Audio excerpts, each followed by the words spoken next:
Hello everybody, GrayStillPlays, and we're here checking out a new medieval village building simulator appropriately named Villagers. No time for BS, let's get right into this review. Now Villagers is a colorful new city builder manager with a sense of humor. I consider Villagers to be the Zach Morris of city building simulators, as it has absolutely no qualms with breaking the fourth wall and making fun of itself with a lot of lighthearted humor. Everything from how exactly trees grow so fast to be harvested to the various menu options are discussed by the well-drawn and colored characters that tell the story of a young city builder, which is of course the hero that you play. Now for this review we'll be looking at 4 basic categories: gameplay, sound, look, and polish. For gameplay, the gameplay of Villagers is fairly intuitive. The controls are responsive and simplistic, with the left mouse button often selecting whatever it is you want to be clicking on, and the right mouse button deselecting. The tutorial is extremely thorough, to some maybe even too much so, but it nonetheless does do an excellent job at teaching one how exactly to access the various menus, construct buildings, assign villagers to various professions, and utilize the different resources that are found in the game. The gameplay of Villagers can be quickened or slowed with the help of a convenient fast forward and pause button, which are a very welcome part of the game. The gameplay of Villagers is both fun and fulfilling, with enough variance due to the inclusion of a story mode as well as a free mode.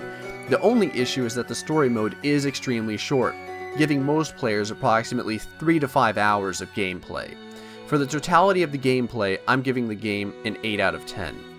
Sound. The music, ambient background sounds, and various effects are one of Villagers' greatest successes.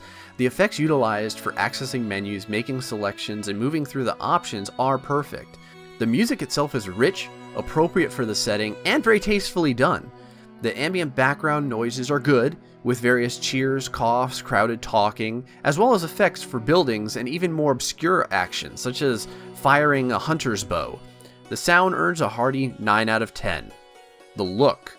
Animations for all the different characters are present, and the addition of various wardrobes dependent upon which profession the character currently is a welcome attention to detail.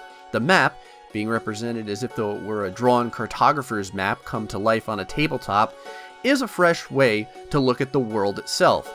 The animations for the villagers are basic, stiff, and a bit repetitive, but still somewhat appropriate for the tasks that they complete in their daily routines. The inclusion of snow accurately falling on horizontal surfaces during the winter, as well as the flash of lightning, the obscurity of the fog, and the pelting of rain, creates reasonably believable seasons.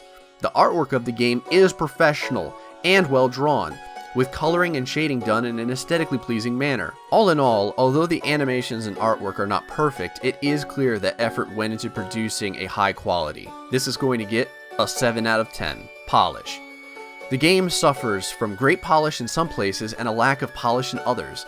Now some of these issues may be fixed in time, but I'll mention them as they are now. The name I had chosen for my character, although absurdly lengthy, could not at all fit in the placard upon which it was placed.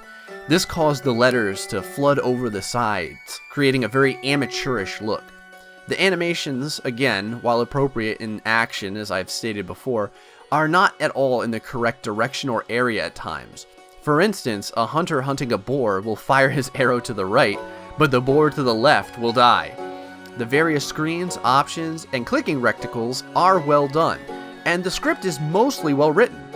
There was, however, at least one instance where I found a piece of text in the story script that was placed in the game twice, as if though it was cut and pasted in the game 2 times.